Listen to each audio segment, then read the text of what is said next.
Hi everyone, my name is Brian DeSono. I'm a fourth-year doctoral student at Syracuse University's School of Information Studies, and this is a recording of the presentation that I will be giving at CCW 2017. CCW stands for Computer Supported Cooperative Work and Social Computing, and this research project in particular is titled Impression Management in High Context Societies, Saving Face with ICT. So our CHI and our CSCW communities has focused on the appropriation and use of technology in Western societies. As technology becomes more pervasive globally, it becomes increasingly important to understand technology used in historically understudied areas, and one such context is the Middle East. High context societies are defined by their strong interpersonal relationships, where upholding the shared values of the community writ large are of utmost importance. High context societies differ from most Western societies as these emphasize social connections and collective identity over autonomy and individual identity. Through a qualitative case study, our work contributes rich description of how ICTs, or information and communication technologies, change relationship maintenance practices within high context societies, and how the ways in which people appropriate ICT serve as a way to maintain positive standing in high context cultures and thus save face. As illustrated by Goffman, identity is constructed whereby people draw on the rules and norms present within a social setting. When people interact with others, they often do so to maintain other people's impressions of themselves. Whereas impression management in Western societies is mostly handled at an individual level, in Middle Eastern societies, impression management is observed from a collective perspective. Goffman posits that any participant in an interaction takes a line, a pattern of verbal and nonverbal conduct which expresses his or her views of the interaction. Face is a positive claim on social value made by an individual and the line he or she takes. In looking at the ways in which people organize and interact with each other, we sought to understand how ICTs influence the ways in which people keep their line, and how people save or lose face through the mediation of modern technology. Middle Eastern societies differ greatly from their Western counterparts as they can be characterized as high context. According to Hall, high context societies have the following characteristics. They are known to have nonverbal communication, multiple cross-cutting ties, long-term relationships, strong boundaries between in-groups and outsiders, and centralized and authoritative decision-making. In high-context societies, people are expected to be in their line at all times, or risk being subjected to social exclusion or bringing embarrassment to the family name. So, our research study really aimed to address a couple of key research questions. First, how does ICT change relationship management practices within high-context societies? And secondly, how do Middle Eastern values manifest in the appropriation and use of ICTs? Our data draws from a set of 90 semi-structured interviews with Iraqi citizens who were living in Iraq during the Second Gulf War, which began in March 2003. The interviews were conducted over a span of nearly 3 years, where interviews were initiated in September 2007 and ended in May 2011, which allowed the first author to document long-term evolving ICT use in Iraq. We conducted our study utilizing ethnography at a distance, as it was unsafe to travel to the current war zone of Iraq at the time. Drawing from Benedict's methodological approach to the study of distant and unsafe war zones reinforces the validity of our ethnography at a distance approach. To better understand how ICT use was being negotiated by our informants and their families, we asked people to compare routine aspects of their lives both before and after the war. Importantly, we asked people to discuss how and why they use various ICTs in different settings. We recruited our informants through a snowball sampling approach found via multiple seeds, which increased chances for a diverse population sample. And it's important to note that the first author is of Iraqi descent and was part of a large Iraqi community in San Diego, California. This gave us access to an otherwise inaccessible, vulnerable population. Informants were found through recommendations made by local and global contacts, including family and friends, social media advertisements, refugee organizations, and faith-based organizations in San Diego County. We intentionally recruited participants who have been outside of Iraq for no longer than 2 years to minimize issues related to memory degradation. Our informants were diverse in gender, age, education, and profession. All of our informants use ICTs, at least one or more of them, as part of their daily repertoire.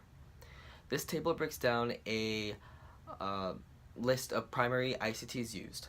And prior to the current Gulf War, the United Nations embargo meant that Iraq was cut off from all technological development during the time of the war. Iraqis had very limited access to ICTs and were almost completely isolated from the world as a result. As a result of the strong censorship and monitoring of information by oppressive regimes. Whereas before the war, Iraqis did not have access to ICTs like mobile phones or the internet, they had government-monitored internet for 2 years leading to the war.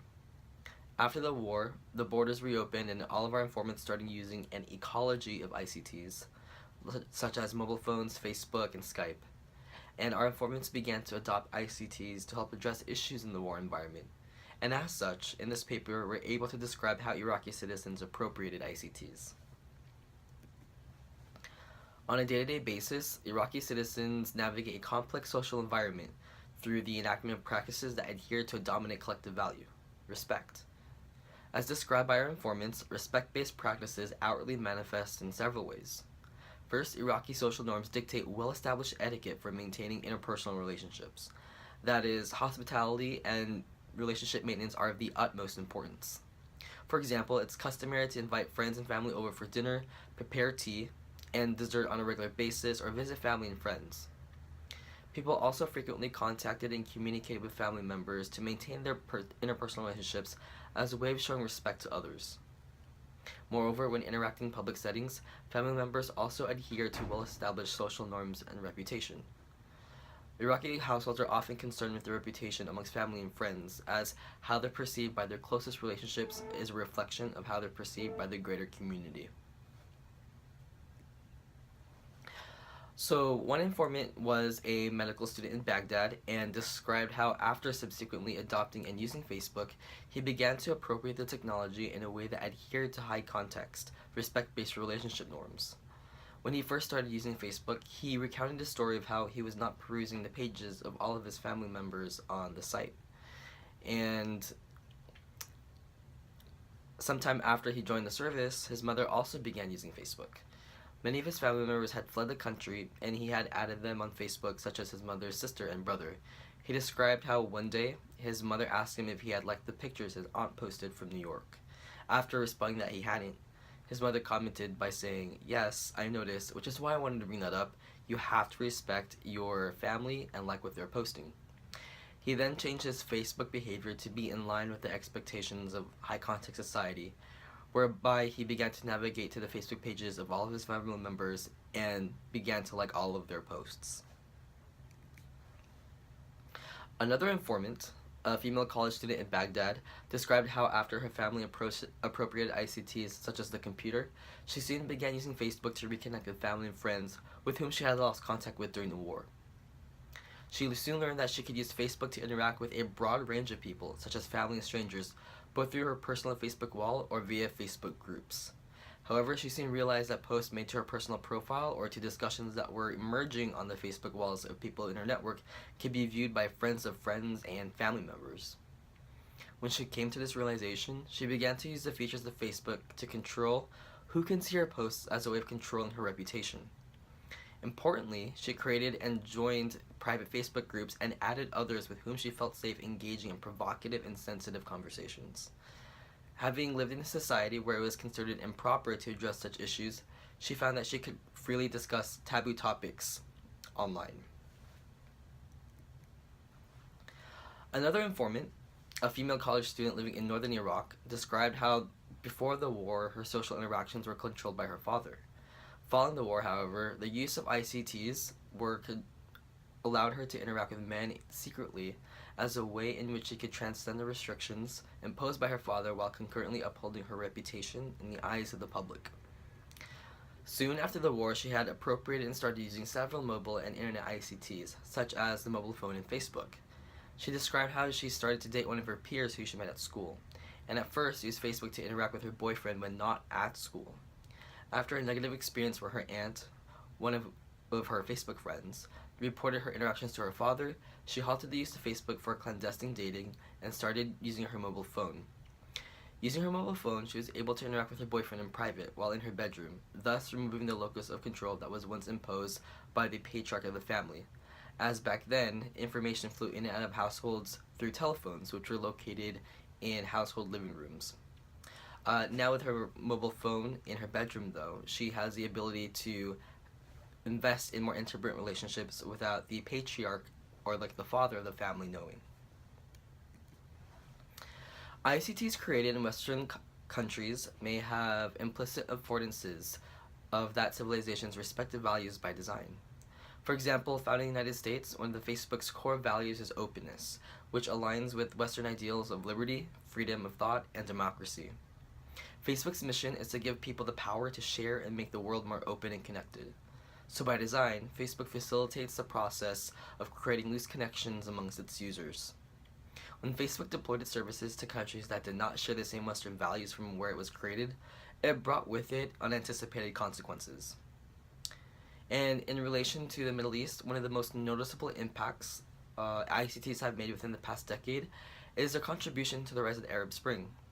Protesters and uprisings against authority ignited political revolutions across Tunisia, Egypt, and a string of other Arab countries, as the citizens called for more transparency within corrupt governments.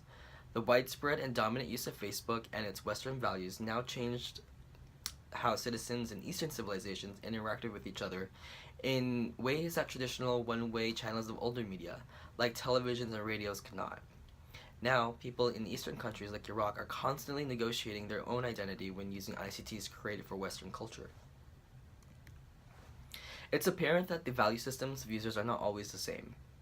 Facebook's embedded Western values, such as openness and freedom, did not align with the ways in which more conservative Iraqi families wish to engage, prompting them to reinforce their values through external control.